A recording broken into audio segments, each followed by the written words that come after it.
اعوذ باللہ من الشیطان الرجیم بسم اللہ الرحمن الرحیم الذین یؤمنون بالغیب ویقیمون الصلاة ومما رزقناهم ينفقون والذین یؤمنون بما انزل الیک وما انزل من قبلک وبالآخرة هم یوقنون اولئک علی ھدی من ربهم واولئک هم المفلحون۔ پہلے ہم تھوڑا اس کا ترجمہ کر لیتے ہیں جو آیت کریمہ ہم نے ابھی پڑھنی ہے۔ اللہ رب العزت متقی لوگوں کے، پرہیزگار لوگوں کے صفات بیان کرتے ہیں۔ اس میں پہلی صفت اللہ رب العزت نے جو بیان کی، اس کا خلاصہ کیا ہے کہ جو ایمان لاتے ہیں بن دیکھے ایمان لاتے ہیں۔ دوسری صفت کیا ہے؟ جو نماز کو قائم کرتے ہیں۔ اور تیسری صفت کیا ہے؟ ہم نے جو ان کو رزق دیا ہے اس میں سے خرچ کرتے ہیں۔ پھر اللہ رب العزت ارشاد فرماتے ہیں ان کی چوتھی صفت کو کہ جو ایمان لاتے ہیں اس کتاب پر جو آپ پر نازل ہوئی ہے، اور ان کتابوں پر ایمان لاتے ہیں جو آپ سے پہلے نازل ہوئی ہیں۔ وَبِالْآخِرَةِ هُمْ يُوقِنُونَ، اور وہ لوگ آخرت کے اوپر یقین رکھتے ہیں۔ اب ان کا انجام کیا ہوگا؟ انہوں نے یہ صفات اپنے اندر پیدا کر لی، یہ صفات ان کے اندر آ گئی، تو ملے گا کیا؟ اولئک علی ھدی من ربہم واولئک ھم المفلحون۔ یہی لوگ ہیں اپنے رب کی جانب سے ہدایت یافتہ، یعنی اللہ رب العزت کی جانب سے یہ لوگ ہدایت کے اوپر ہے۔ اور صلہ کیا ملے گا؟ واولئک ھم المفلحون، اور یہ حضرات کامیاب ہے، یہی حضرات کامیاب ہے۔ یہ تو میں نے اس کا ترجمہ ہم نہیں کہہ سکتے، اس کا ہم خلاصہ میں نے آپ کی خدمت میں پیش کیا ہے۔ اب ذرا ایک ایک لفظ کے اوپر ہم اس پر بات کرتے ہیں۔ اللہ رب العزت نے یہاں پر متقی لوگوں کے، پرہیزگار لوگوں کے اوصاف بیان فرمائے۔ الدر المنصور کے اندر علامہ سیوطی رحمۃ اللہ علیہ حضرت صالح ابن کیسان سے روایت لائے ہیں کہ ایک شخص نے حضرت عبداللہ ابن زبیر رضی اللہ تعالیٰ عنہما، حضرت عبداللہ ابن زبیر رضی اللہ تعالیٰ عنہما کے بارے میں آپ کی خدمت میں پیش کر چکا ہوں، جلیل القدر صحابی بھی ہیں، اور حجاج ابن یوسف نے ان کو بڑی بے دردی سے ان کو شہید کیا ہے، اور جس وقت ان کی شہادت ہوئی ہے اس وقت ان کی عمر 73 سال کی تھی۔ اور حضرت عبداللہ ابن زبیر رضی اللہ تعالیٰ عنہ نے اپنی شہادت سے پہلے اپنی والدہ سے کہا تھا، جب اپنی والدہ سے آخری ملاقات کے لیے گئے حضرت اسماء سے، تو کہا تھا کہ اماں جان مجھے ڈر لگتا ہے کہ اگر حجاج ابن یوسف نے میرے اوپر قابو پا لیا، میں اس کے ہاتھ میں آ گیا، تو یہ لوگ میری لاش کو مسلح کر دیں گے، میرے ہاتھ کو کاٹ دیں گے، میرے کان کو کاٹ دیں گے، میرے پاؤں کو کاٹ دیں گے۔ تو حضرت اسماء رضی اللہ تعالیٰ عنہا تو میری اور آپ کی جیسی مائیں ہیں وہ تو نہیں تھی، وہ تو حضرت سیدنا ابو بکر صدیق رضی اللہ تعالیٰ عنہ کی بیٹی تھی۔ دلیری اور بہادری ان کے گھر کے سامنے آ کر بھیک مانگتی تھی۔ تو حضرت اسماء نے یہ نہیں کہا تھا کہ بیٹا نہیں مجھے بھی ڈر لگتا ہے، میں تجھے کیسے دیکھ پاؤں گی، تو رک جا، تجھے اللہ کے راستے میں نہیں جانا ہے، تجھے وہاں پر حجاج ابن یوسف سے ملاقات کرنے کے لیے نہیں جانا ہے، بلکہ کیا فرمایا؟ بیٹا مری ہوئی بکری کی اگر کھال اتاری جاتی ہے تو اس کو تکلیف نہیں ہوتی ہے۔ ایسے صحابی ہیں۔ خیر، ایک شخص نے حضرت عبداللہ ابن زبیر رضی اللہ تعالیٰ عنہما کو نصیحت کی، اور کیا کہا اس نے کہ اگر آپ میں تقوی ہے، آپ میں پرہیزگاری ہے، آپ میں اللہ کا ڈر ہے یا نہیں ہے، تو اس کی 4 نشانیاں ہیں۔ اگر وہ 4 نشانیاں اور 4 صفات آپ میں پائی جاتی ہے تو سمجھ لینا کہ آپ میں اللہ کا ڈر موجود ہے، اور اگر یہ 4 صفات آپ کے اندر نہیں ہیں تو پھر تقوی آپ میں نہیں ہے۔ اس میں پہلی صفت کیا ہے کہ مصیبتوں کے اوپر صبر کرنا۔ آپ کے اندر یہ مادہ ہے یا نہیں ہے؟ حالات آپ پر آتے ہیں، مصیبتیں آپ پر آتی ہیں، پریشانی آپ پر آتی ہیں، تکلیفیں آپ پر آتی ہیں، تو کیا آپ صبر کرتے ہیں یا نہیں کرتے ہیں؟ اگر صبر کر جاتے ہیں، اس کو اللہ کی تقدیر سمجھ کر اس فیصلے کے اوپر راضی رہ جاتے ہیں، جس کا معنی یہ ہوا کہ آپ متقی ہیں۔ اور عجیب و غریب اللہ کے رسول صلی اللہ علیہ وسلم نے فضائل بتائے ہیں۔ مثال کے طور پر کسی بندے نے، دیکھو مسلمان کو تو معمولی بات کے اوپر اللہ تبارک و تعالیٰ نوازتے ہیں. ہم تو ایمان والے ہیں، اللہ نے ہمیں ایمان دیا ہے، اللہ کا ہمارے ساتھ بہت ہی محبت کا تعلق ہے. مثال کے طور پر یہ رومال ہے، اور یہ رومال میں نے رائٹ جیب میں رکھا تھا، داہنی جیب میں رکھا تھا، اور غلطی سے میں نے اس کو ڈھونڈنے کے لیے بائیں جیب میں رکھا. پھر مجھے یاد آیا کہ نہیں، بائیں جیب میں نہیں ہے بلکہ داہنی جیب میں ہے. تو یہ جو ایک سیکنڈ کے لیے جو مجھے تکلیف ہوئی، تکلیف ہماری نظر میں تکلیف نہیں ہے، لیکن اللہ نے تو اجر دینے کے لیے اس کو بھی تکلیف رکھا کہ اگر اتنی بھی کسی بندے کو تکلیف آئی تو اس پر بھی بندے کو اللہ تبارک و تعالی اجر عطا فرماتے ہیں. کسی بندے کو مصیبت آئی، مثال کے طور پر آپ بزنس کرتے ہیں، آپ کاروبار کرتے ہیں، آپ دھندا کرتے ہیں، اور آپ کو دھندے میں بڑا لاس آیا تھا، 2 سال پہلے آیا تھا، 3 سال پہلے آیا تھا، 5 لاکھ کا 10 لاکھ کا لاس آ گیا تھا. آپ یہاں پر آج بیٹھے ہیں، مسجد میں بیٹھے ہیں، گھر پر بیٹھے ہیں، اچانک آپ کو وہ مصیبت یاد آئی کہ یار 3 سال پہلے میرا نقصان ہوا تھا. اور اس وقت اگر آپ نے یہ دعا پڑھ لی، انا للہ و انا الیہ راجعون، تو جب مصیبت آپ پر آئی تھی اور آپ نے جب صبر کیا تھا، اور اس وقت جو اللہ تبارک و تعالیٰ نے آپ کو جو اجر دیا تھا، اس دعا کو اگر آج اس مصیبت کے یاد آنے پر پڑھیں گے تب بھی اللہ تبارک و تعالیٰ ویسا ہی اجر عطا فرمائیں گے. کیسے ہمارے پیارے اللہ ہیں، کیسا ہمارا رب ہے.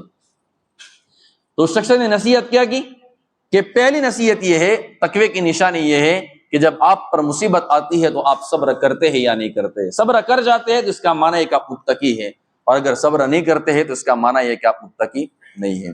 نمبر 2، نعمت کے اوپر آپ شکریہ ادا کرتے ہیں یا نہیں کرتے. یہ نصیحت یاد رکھنا ہمارے لیے بھی ہے، صرف عبداللہ ابن زبیر کے لیے نہیں ہے. کیا فرمایا؟ نعمتوں پر شکریہ ادا کرتے ہیں یا نہیں کرتے ہیں. اگر نعمتوں پر آپ شکریہ ادا کرتے ہیں تو اس کا معنی یہ ہے کہ آپ متقی ہے، پرہیزگار ہیں. اور اگر نعمتوں کے اوپر شکریہ ادا نہیں کرتے ہیں تو پھر اس کا معنی یہ ہوا کہ آپ متقی اور پرہیزگار نہیں ہیں. تیسری صفت، تیسری نشانی کہ آپ متقی ہے یا نہیں ہیں، اس کی یہ ہے کہ تقدیر کے اوپر آپ راضی رہتے ہیں یا نہیں رہتے. میں حدیث جبریل آگے بیان کرتا ہوں کہ تقدیر کا اس کے اوپر اللہ نے کیا فرمایا، اللہ کے نبی نے کیا فرمایا ہے کہ تقدیر پر راضی رہتے یا نہیں رہتے ہیں. اگر اللہ کی تقدیر کے اعتبار سے ہمارے اوپر حالات اچھے آئے، آپ راضی رہے تو آپ متقی ہیں، اور اللہ تبارک و تعالیٰ کی تقدیر کی جانب سے حالات برے آئے اور آپ اس پر بھی راضی رہے تب بھی آپ متقی ہیں. اور چوتھی نشانی کیا ہے، چوتھی صفت کیا ہے کہ آپ قرآن کریم کے احکام کی پابندی کرتے ہیں یا نہیں کرتے. اگر یہ 4 صفات آپ کے اندر پائی جاتی ہیں اس کا معنی یہ ہے کہ آپ متقی ہیں، اور اگر یہ 4 صفات میں سے ایک بھی صفت نہیں ہے اس کا معنی یہ ہے کہ آپ متقی نہیں ہیں. لیکن گزشتہ پیر کو میں نے آپ کی خدمت میں پیش کیا تھا کہ قرآن کریم بعض اوقات متقی کا لفظ اعلیٰ درجے کے مسلمانوں کے لیے بھی استعمال کرتا ہے، اور کبھی کبھی قرآن کریم متقی کا لفظ جو صرف مسلمان ہوتے ہیں، عقائد ان کے ٹھیک ہوتے ہیں، اعمال ان کے ٹھیک ہوتے ہیں، اور اس طریقے سے جو آگے صفات آئے گی اگر وہ صفات اگر اپنے اندر ہوتے ہیں تب بھی جو قرآن ہوتا ہے وہ متقی کا لفظ استعمال کرتا ہے. اللہ رب العزت ارشاد فرماتے ہیں الذین یؤمنون بالغیب، جو ایمان لاتے ہیں بن دیکھے. ہم نے جنت کو دیکھا نہیں ہے، جنت پر ہمارا ایمان ہے. جہنم کو ہم نے دیکھا نہیں ہے، جہنم پر ہمارا ایمان ہے. میدان محشر تو ابھی تک آیا نہیں ہے، رسول اکرم صلی اللہ علیہ وسلم نے ہمیں خبر دی ہے، ہم نے اللہ کے رسول صلی اللہ علیہ وسلم پر بھروسہ کیا اور اللہ کے رسول صلی اللہ علیہ وسلم کی بات کو سچا مانا، یہ ہمارا غیب پر ایمان ہے. فرشتوں کو ہم نے دیکھا نہیں ہے، ہمارا ایمان ہے. رسول اکرم صلی اللہ علیہ وسلم کی ذات اقدس کو ہم نے نہیں دیکھا ہے اور ہمارا اس کے اوپر ایمان ہے.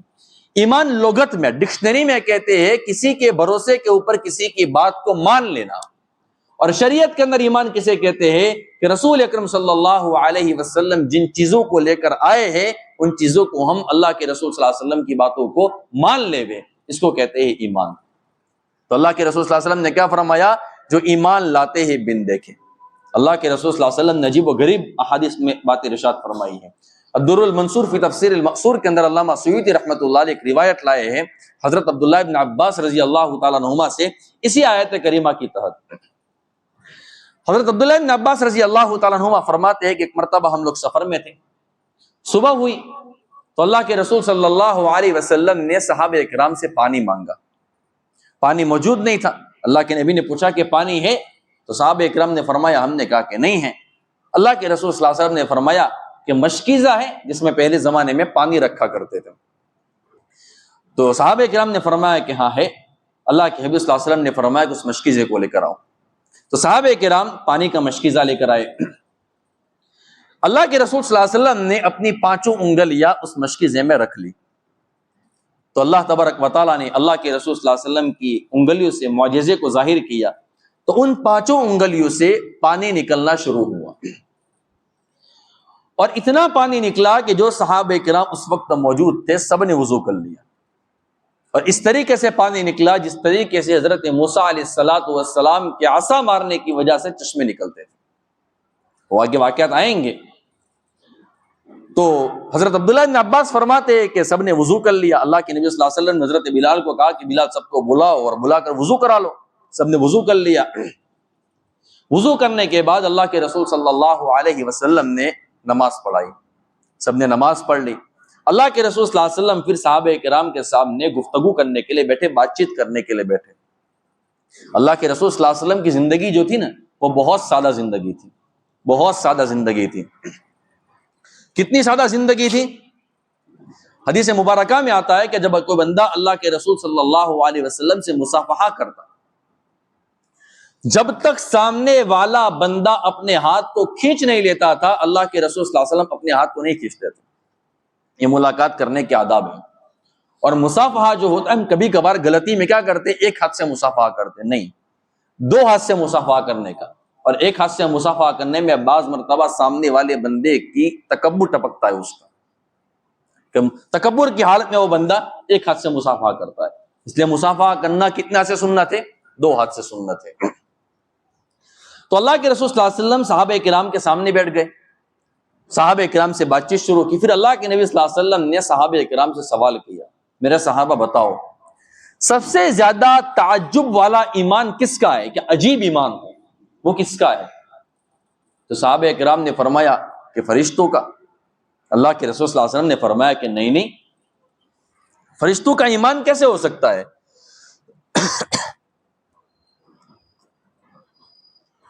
اس لیے کہ فرشتوں نے تو جنت کو دیکھ لیا ہے, جہنم کو دیکھ لیا ہے, اللہ کی قدرت کو اپنے سامنے دیکھا ہے. ان کا ایمان تو نہیں ہو سکتا ہے, وہ تو ایمان لانے والے ہیں. پھر فرمایا کہ اور کس کا ہو سکتا ہے؟ تو صحابہ کرام نے فرمایا رسول اللہ پھر تو انبیاء کرام علیہم الصلوۃ والسلام کا ہوتا ہے. اللہ کے نبی صلی اللہ علیہ وسلم نے فرمایا کہ نہیں, انبیاء کرام پر تو وحی آتی ہے, ان کا تو ایمان ہوتا ہی ہے. پھر فرمایا کہ اور کس کا ہو سکتا ہے؟ تو صحابہ کرام نے فرمایا یا رسول اللہ پھر ایمان تو صحابہ کرام کا ہوتا ہے. تو اللہ کے رسول صلی اللہ علیہ وسلم نے فرمایا کہ نہیں, صحابہ کرام نے تو میرے اوپر جو آیت نازل ہوتی ہے وہ تو انہوں نے اپنی آنکھوں سے دیکھا ہے, میرے معجزات کو اپنی آنکھوں سے دیکھا ہے. تو پھر اللہ کے رسول صلی اللہ علیہ وسلم نے فرمایا کہ اور کس کا ہو سکتا ہے؟ تو صحابہ کرام نے فرمایا کہ رسول اللہ جتنا پتا تھا اتنا تو بتا دیا, اب آگے کا پتہ نہیں ہے. پھر اللہ کے رسول صلی اللہ علیہ وسلم نے ہمارے بارے میں فرمایا. اللہ کے نبی صلی اللہ علیہ وسلم نے فرمایا جس کا خلاصہ یہ ہے کہ کچھ لوگ ہیں جو میرے بعد آئیں گے جنہوں نے مجھے دیکھا نہیں ہے, قرآن کریم میرے اوپر نازل ہوا ہے انہوں نے وہ بھی نہیں دیکھا ہے, میری بھی تصدیق کریں گے, میرے اوپر جو قرآن کریم نازل ہوا ہے اس کی بھی تصدیق کریں گے. پھر اللہ کے رسول صلی اللہ علیہ وسلم نے فرمایا کہ وہ تو میرے بھائی ہیں. اللہ کے نبی صلی اللہ علیہ وسلم نے کیا فرمایا؟ وہ تو میرے بھائی ہیں.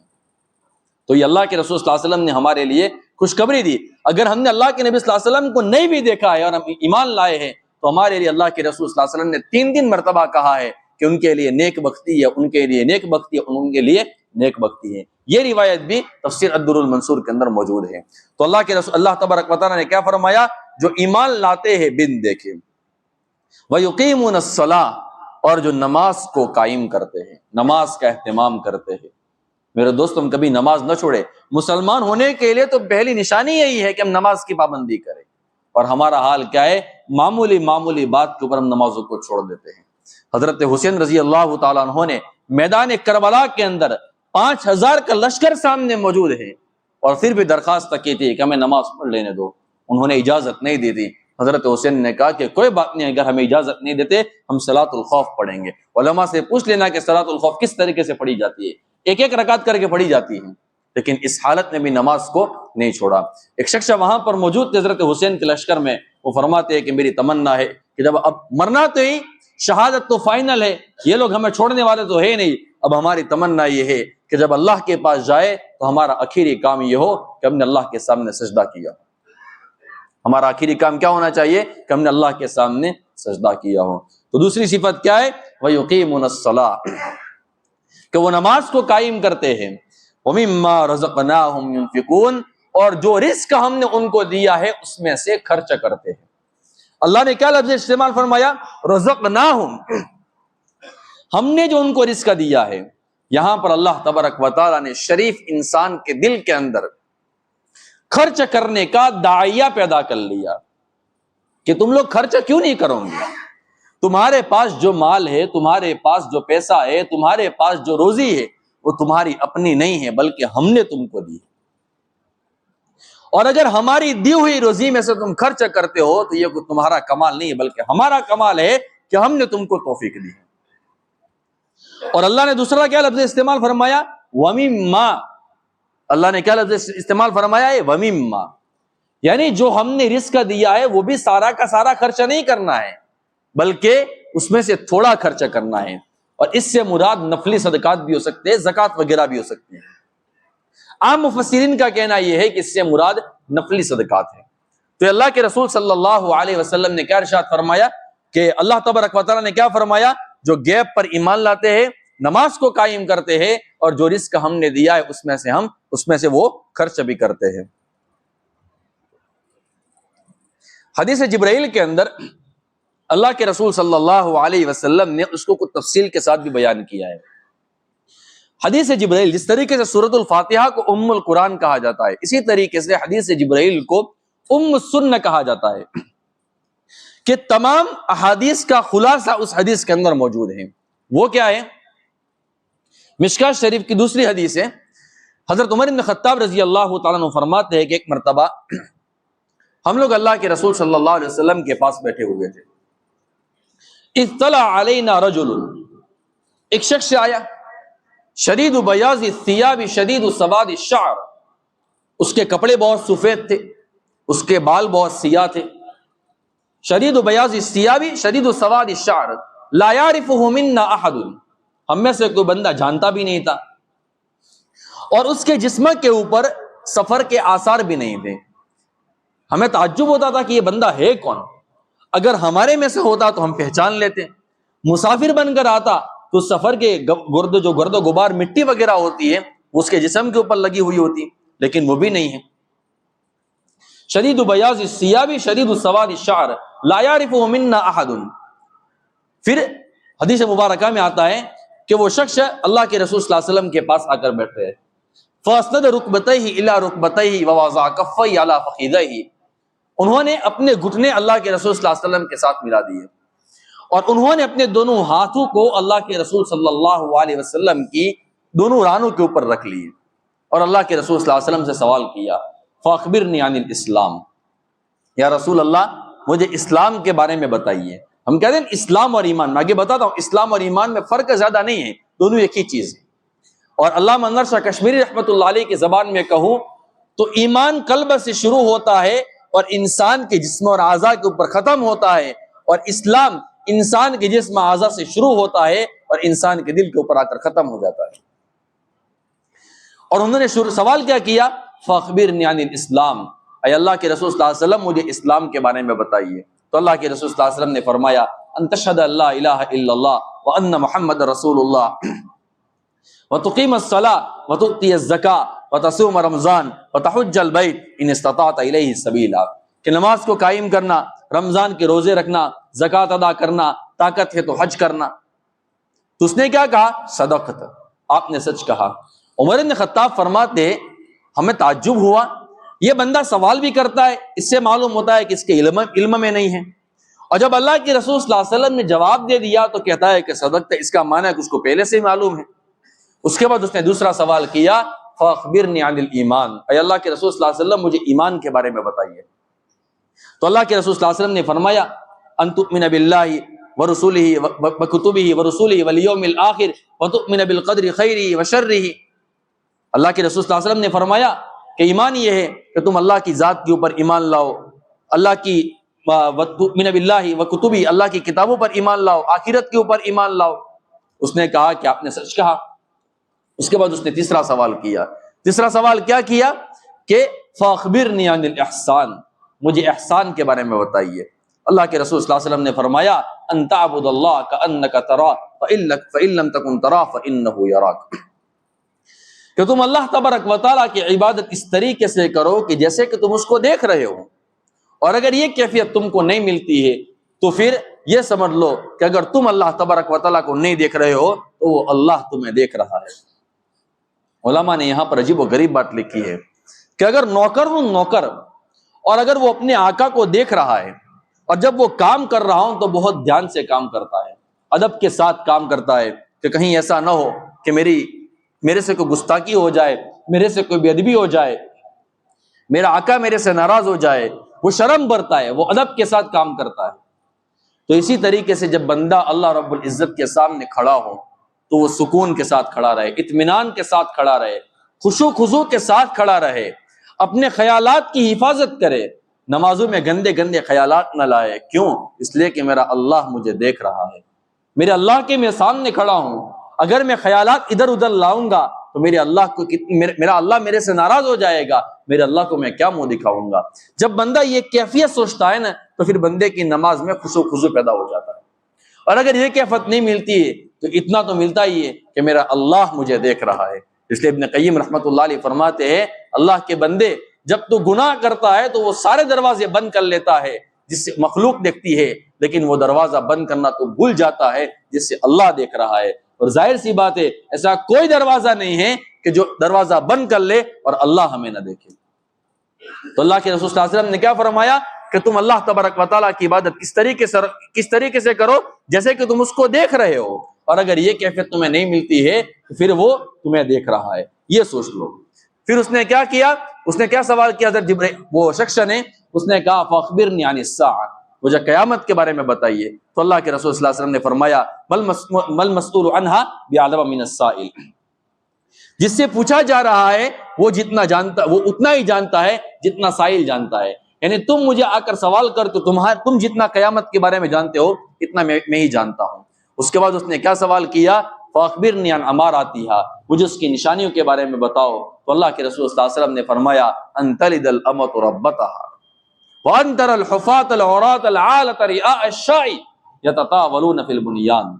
اللہ کے رسول صلی اللہ علیہ وسلم نے فرمایا کہ باندی اپنے آقا کو جنے گی۔ میں آگے مطلب بتاتا ہوں اس کا مطلب کیا ہے۔ باندی اپنے آقا کو جنے گی، اور اللہ کے نبی صلی اللہ علیہ وسلم نے فرمایا کہ آپ دیکھو ننگے پاؤں ننگے بدن مفلس قسم کے لوگ بڑی بڑی بلڈنگیں بنائیں گے، بڑے بڑی عمارتیں بنائیں گے، اور وہ اس کے اوپر اس میں زندگی بسر کریں گے، اس میں زندگی گزاریں گے، اور وہ فخر کے ساتھ چلیں گے۔ خلاصہ بتا رہا ہوں میں، اللہ کے رسول صلی اللہ علیہ وسلم نے جو بتایا کہ باندی اپنے آقا کو جنے گی، اس کا مطلب کیا ہے؟ تو علماء نے اس کا مطلب یہ لکھا ہے جو آج کے زمانے کے اعتبار سے ہے کہ مردوں میں اور عورتوں میں بے حیائی اتنی ہو جائے گی کہ وہ آپس میں تعلقات قائم کریں گے، ان سے بچے پیدا ہوں گے، اور ان بچوں کو یہ علم نہیں ہوگا کہ میرا باپ کون ہے، میری ماں کون ہے، میرا باپ کون ہے اور میری ماں کون ہے۔ اور وہی بچے بڑے ہوں گے اور ان کی ماں کے بارے میں تو ان کو پتہ ہی نہیں ہے، اور ایسا موقع آئے گا کہ ان کی ماں نوکرانی بن کر ان کے پاس آئے گی اور ان کو نہیں پتا چلے گا کہ یہ میری ماں ہے۔ اور بعض علماء نے تو یہ بھی مطلب بیان کیا ہے کہ بیٹیاں اپنی ماں کے اوپر حکومت کرے گی، اور آج یہ زمانہ آ چکا ہے۔ آج بیٹیاں اپنی ماں کی شان میں گستاخی نہیں کرتی ہیں، اپنی ماں کی بے ادبی نہیں کرتی ہیں، ماں کو کتی جیسے اور گدھی جیسے الفاظ ان کے سامنے استعمال نہیں کرتے ہیں۔ آنکھوں سے دیکھے واقعات ہے کہ لڑکیاں اس طریقے کے الفاظ استعمال کرتی ہیں۔ تو اللہ کے رسول صلی اللہ علیہ وسلم نے یہ چیزیں بیان کی۔ وہ بندہ چلا گیا۔ اللہ کے رسول صلی اللہ علیہ وسلم نے حضرت عمر بن خطاب رضی اللہ تعالیٰ عنہ سے سوال کیا کہ عمر جانتے ہو وہ کون تھا؟ حضرت عمر بن خطاب رضی اللہ تعالیٰ عنہ نے فرمایا کہ رسول اللہ میں نہیں جانتا ہوں کہ وہ کون ہے۔ اللہ کے رسول صلی اللہ علیہ وسلم نے فرمایا اتانی جبرائیل، میرے پاس جبرائیل آئے تھے۔ اتاکم جبرائیل، تمہارے پاس جبرائیل آئے تھے، اور کیوں آئے تھے؟ تاکہ تم کو دین سکھائے۔ یہ میں نے کیوں حدیث جبرائیل بیان کی؟ اللہ تبارک و تعالیٰ جو قرآن کریم میں ارشاد فرماتے ہیں، حدیث جبرائیل کے اندر اللہ کے رسول صلی اللہ علیہ وسلم نے وہی باتیں ارشاد فرمائی ہے۔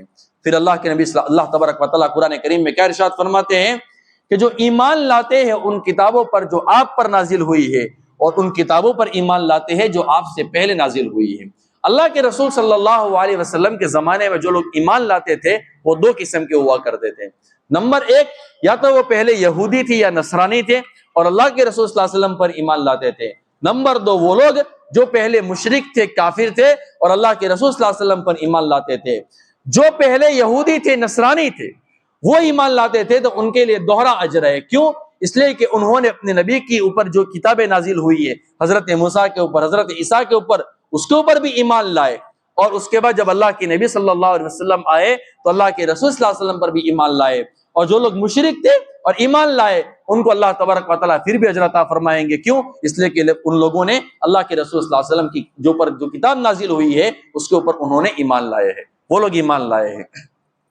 یہاں پر ایک بات مزید علماء اور مفسرین نے لکھی ہے کہ یہاں پر ختم نبوت ثابت ہے۔ ختم نبوت ایک عقیدہ یاد رکھیں، اور یہ عقیدہ ایسا ہے جس کو دیوبندی بھی مانتے ہیں، بریلوی بھی مانتے ہیں، اہل حدیث بھی مانتے ہیں، سب کا مسلم عقیدہ ہے۔ وہ کیا ہے؟ اللہ کے رسول صلی اللہ علیہ وسلم آخری نبی ہے، اور اللہ کے رسول صلی اللہ علیہ وسلم کے بعد کوئی نیا نبی پیدا نہیں ہوگا۔ میرے الفاظ پر غور کرنا، میں نے کیا کہا؟ میں نے یہ نہیں کہا کہ نیا نبی نہیں آئے گا، میں نے کیا کہا؟ نیا نبی پیدا نہیں ہوگا۔ کیوں؟ اس لیے کہ بسا اوقات قادیانی لوگ اللہ کے رسول صلی اللہ علیہ وسلم کو خاتم النبیین نہیں مانتے ہیں، بلکہ وہ غلام احمد قادیانی ملعون کو وہ اپنا نبی مانتے ہیں۔ اللہ کے رسول صلی اللہ علیہ وسلم کو وہ نبی آخری نبی نہیں مانتے ہیں۔ اب میں نے ایسا کیوں کہا کہ بسا اوقات قادیانی لوگ دھوکہ دیتے ہیں۔ جب ہم کہتے ہیں نا کہ اللہ کے رسول صلی اللہ علیہ وسلم کے بعد کوئی نبی نہیں آئے گا تو وہ فوراً کیا سوال کرتے ہیں؟ حضرت عیسیٰ علیہ السلام قیامت سے پہلے نہیں آئیں گے؟ پھر ہمارے بندے پھنس جاتے ہیں، چپ ہو جاتے ہیں۔ اس لیے کیا کہنے کا؟ نیا نبی پیدا نہیں ہوگا۔ حضرت عیسیٰ علیہ السلام نئے یا پرانے ہیں؟ وہ تو پرانے ہیں۔ دجال کو قتل کرنے کے لیے اس دنیا میں حضرت عیسیٰ علیہ السلام آئیں گے، وہ تو پرانے نبی ہیں۔ اس لیے کیا کہنے کا کہ اللہ کے رسول صلی اللہ علیہ وسلم کے بعد کوئی نیا نبی پیدا نہیں ہوگا۔ اور حضرت مفتی عبد الواحد قریشی دامت برکاتہم کی علوم کے اگر ان کی سمجھاؤ تو ان سے ایک شخص نے سوال کیا کہ نبی کسے کہتے ہیں، خاتم النبیین کسے کہتے ہیں؟ نبی کی ڈیفینیشن کیا ہے اور ختم نبوت کی ڈیفینیشن کیا ہے؟ حضرت نجیب و غریب جواب دیا۔ حضرت فرمانے لگے جن انبیاء کرام علیہ السلام نے معراج کی رات میں اللہ کے رسول صلی اللہ علیہ وسلم کے پیچھے نماز پڑھی ان کو نبی کہا جاتا ہے۔ اور اس نے پوچھا کہ خاتم النبیین کسے کہتے ہیں تو فرمانے لگے ان انبیاء کرام علیہ السلام کے امام کا نام خاتم النبیین۔ کیوں؟ اس لیے کہ انبیاء کرام علیہ السلام نے اللہ کے نبی صلی اللہ علیہ وسلم کے پیچھے نماز پڑھی، وہاں پر غلام محمد قادیانی تھا نہیں، اور تھا ہے تو بتا دے، اور اللہ کے رسول صلی اللہ علیہ وسلم ان کے امام تھے، اس لیے وہ خاتم النبیین ہیں۔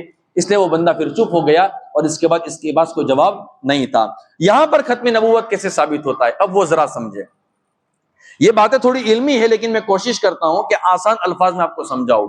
یہاں پر اللہ نے کیا فرمایا کہ ان لوگوں پر، ان کتابوں پر ایمان لاتے ہیں، اس کتاب پر ایمان لاتے ہیں جو آپ پر نازل ہوئی یعنی قرآن کریم، اور ان کتابوں پر ایمان لاتے ہیں جو آپ سے پہلے نازل ہوئی ہے یعنی تورات، زبور، انجیل۔ یہاں پر اللہ نے یہ نہیں فرمایا کہ ان کتابوں پر بھی ایمان لاتے ہیں جو آپ کے بعد نازل ہوگی۔ قرآن کریم میں کسی جگہ پر اللہ رب العزت نے یہ نہیں فرمایا ہے مسلمانوں کے بارے میں کہ وہ ایمان لاتے ہیں ان کتابوں پر جو آپ کے بعد نازل ہوگی۔ اگر آپ کے بعد نازل ہونے والی کوئی کتاب ہوتی تو اللہ تبارک و تعالیٰ ضرور بتا دیتے۔ اس کا معنی، مطلب، مراد اور مفہوم یہ ہوا کہ اللہ کے رسول صلی اللہ علیہ وسلم آخری نبی ہے اور آپ کے بعد کوئی نیا نبی اس دنیا کے اندر پیدا نہیں ہوگا۔ میں نے سمجھانے کی کوشش کی ہے، امید کرتا ہوں کہ آپ سمجھ گئے ہوں گے۔ اس کے بعد اللہ رب العزت ارشاد فرماتے ہیں وَبِالْآخِرَةِ هُمْ يُوقِنُونَ، اور وہ ایمان لاتے ہیں آخرت کے اوپر۔ چلو میں واقعہ آپ کی خدمت میں پیش کر دوں۔ قادیانی لوگ ہیں، قادیانی لوگ یہ اللہ کے رسول صلی اللہ علیہ وسلم کے سب سے بڑے گستاخ ہیں۔ اگر یوں کہے تو غلط نہیں ہوگا مشرک اور کافر جتنے اللہ کے رسول صلی اللہ علیہ وسلم کے گستاخ ہیں، اس سے بڑھ کر یہ لوگ گستاخ ہیں۔ اور پھر اللہ نے ان کا انجام بھی ایسا کیا۔ غلام احمد قادیانی، جن کو یہ لوگ اپنا نبی مانتے ہیں، اپنا پیشوا مانتے ہیں، ان سے ذرا پوچھے کہ یہ تو بتا دو کہ تمہارے نبی کی جس کو تم جھوٹا نبی مانتے ہو، اس کی موت کیسے ہوئی؟ کتابوں میں لکھا ہے غلام احمد قادیانی جب مرا تھا تو اللہ تبارک و تعالیٰ نے ایسی دستہ کی بیماری اس کے اوپر مسلط کر دی تھی کہ وہ چل کر اپنی چارپائی سے لیٹرنگ تک نہیں جا سکتا تھا، اور اللہ نے دوسرا عذاب اس پر یہ مسلط کیا تھا کہ اس کے پاخانے کے راستے سے تو لیٹرنگ نکلتی تھی، لیکن اللہ تبارک و تعالیٰ نے اس کے منہ سے بھی پاخانہ نکالنا شروع کر لیا تھا، اور اسی حالت میں وہ تڑپ تڑپ کر اپنے پاخانے کے اندر مرا ہے۔ ان سے جا کر پوچھے۔ اس طریقے سے اللہ تبارک و تعالیٰ نے اس کو دردناک موت دی ہے۔ اللہ رب العزت ارشاد فرماتے ہیں وَبِالْآخِرَةِ هُمْ يُوقِنُونَ، اور وہ آخرت کے اوپر یقین رکھتے ہیں۔ حالانکہ اللہ رب العزت نے الَّذِينَ يُؤْمِنُونَ بِالْغَيْبِ میں بتا دیا کہ غیب پر ایمان لاتے ہیں، اور آخرت میں غیب آ جاتی ہے، غیب میں آخرت آ جاتی ہے، لیکن اللہ نے پھر یہاں پر بیان کیا کیوں؟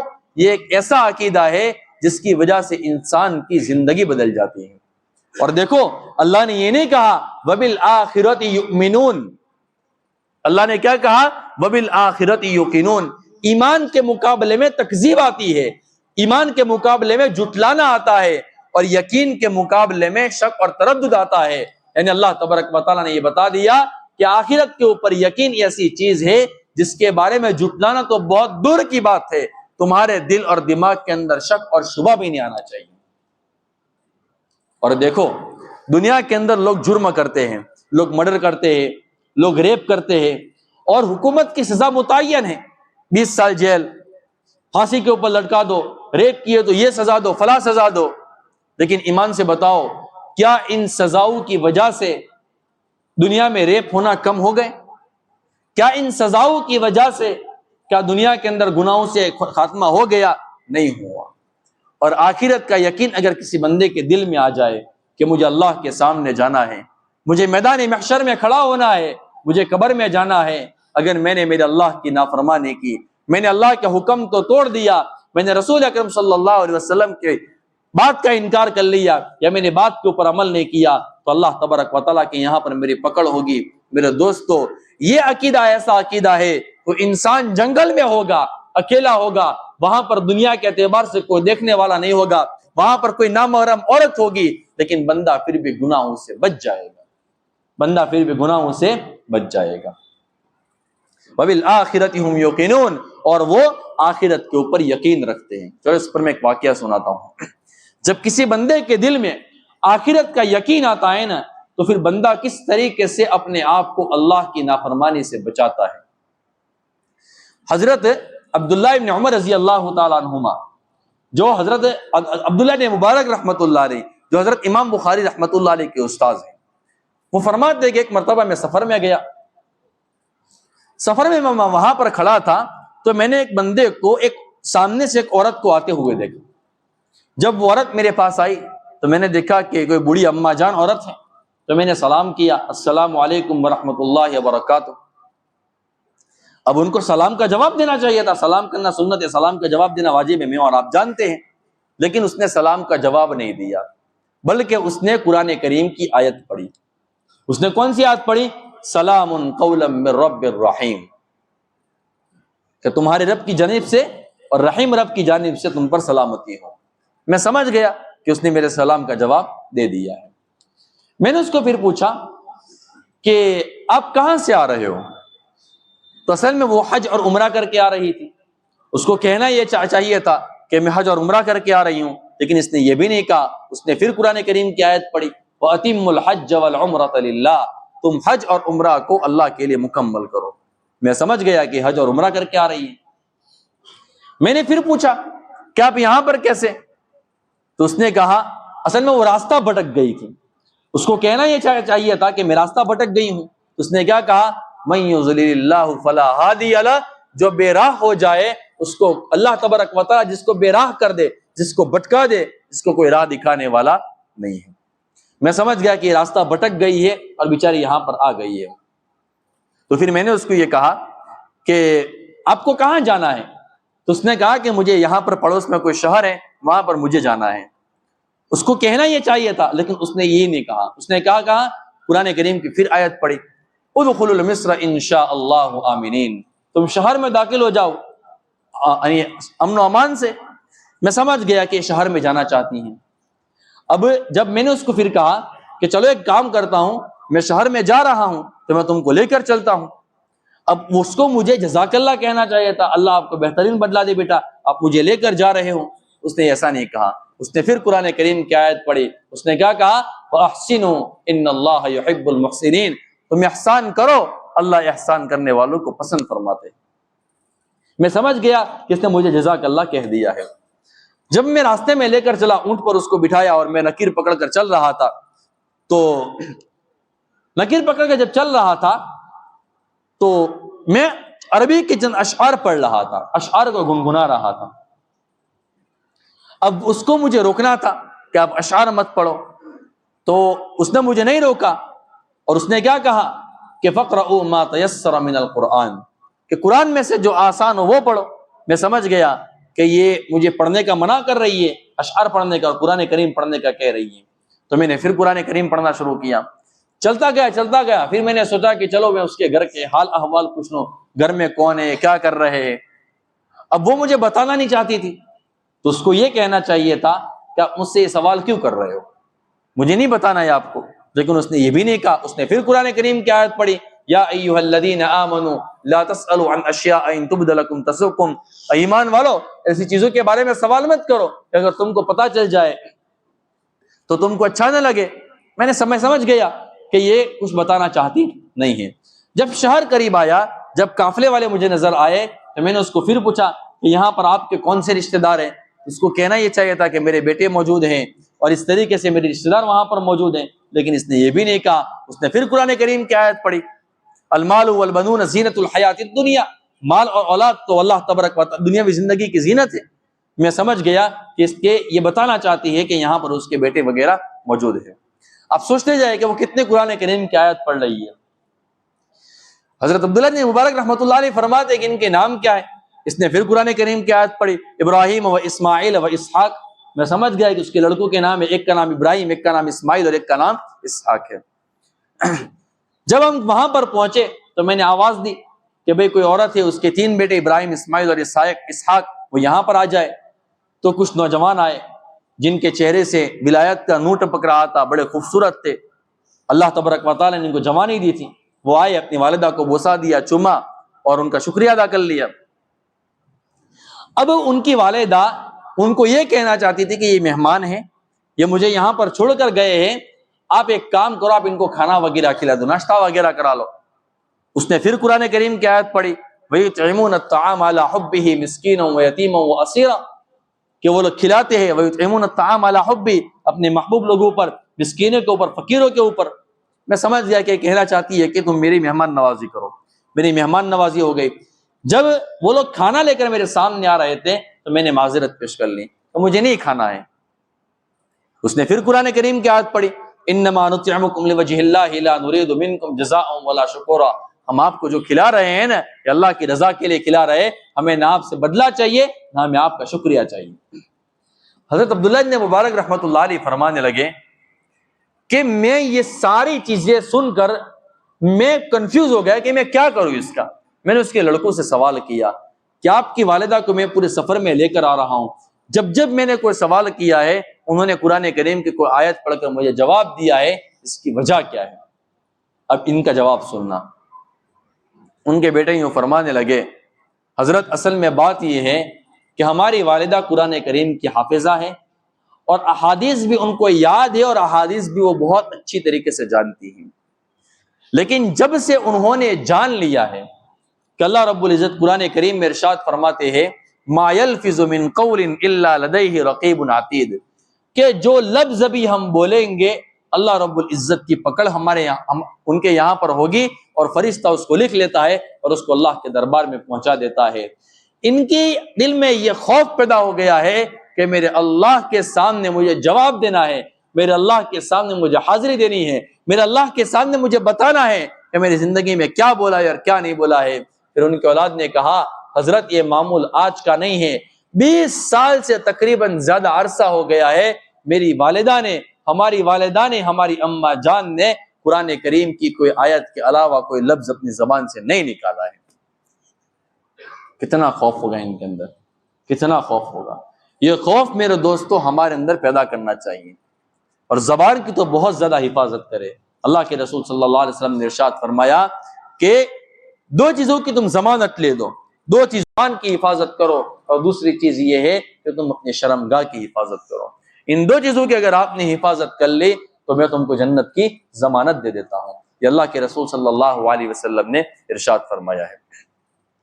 تو خیر اللہ تبارک و تعالیٰ کیا فرماتے ہیں؟ وَبِالْآخِرَةِ هُمْ يُوقِنُونَ، اور آخرت کے اوپر وہ لوگ ایمان رکھتے ہیں، آخرت کے اوپر وہ لوگ یقین رکھتے ہیں۔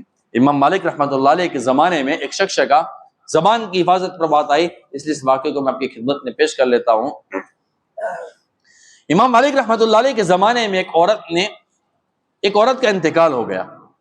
انتقال کے بعد جب چارپائی کے اوپر اس کو لٹایا نا، تو ایک عورت نے اس کے بارے میں یوں کہا کہ اس کا فلاں لڑکے کے ساتھ چکر ہے۔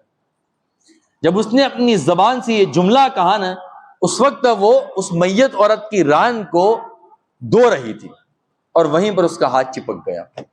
اب کیا کیا جائے؟ لوگ پریشان ہو گئے، ہاتھ چپک گیا ہے، اب کیا کرے؟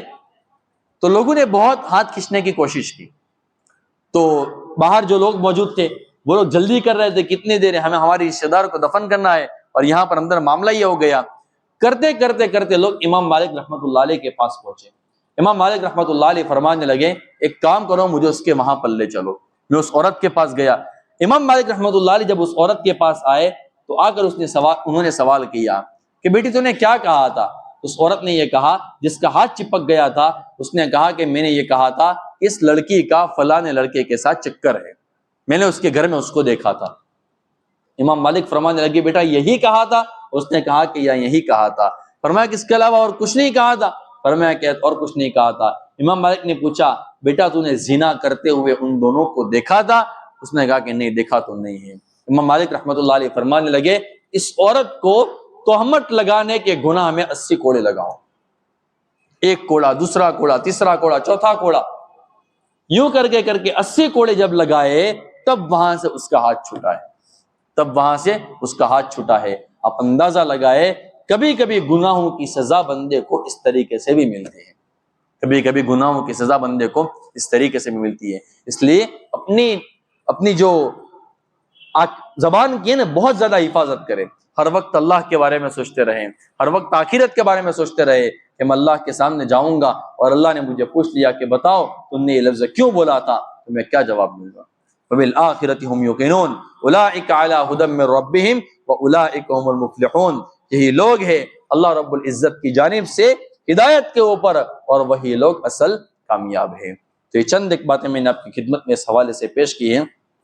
ایک مرتبہ حضرت عبداللہ ابن عباس رضی اللہ تعالیٰ عنہما، غالباً عبداللہ ابن مسعود رضی اللہ تعالیٰ عنہ نے اللہ کے رسول صلی اللہ علیہ وسلم سے سوال کیا، یا رسول اللہ ہم کبھی قرآن کریم پڑھتے ہیں تو کبھی امید ہو جاتی ہے، اور کبھی قرآن کریم پڑھتے ہیں تو نا امید ہو جاتا ہے۔ اللہ کے رسول صلی اللہ علیہ وسلم نے الف لام میم سے لے کر اولئک هم المفلحون تک پڑھا اور فرمایا کہ یہ لوگ جنتی ہیں۔ صحابہ کرام فرمانے لگے یا رسول اللہ ہم کوشش کریں گے ہم لوگ اس میں سے بنے۔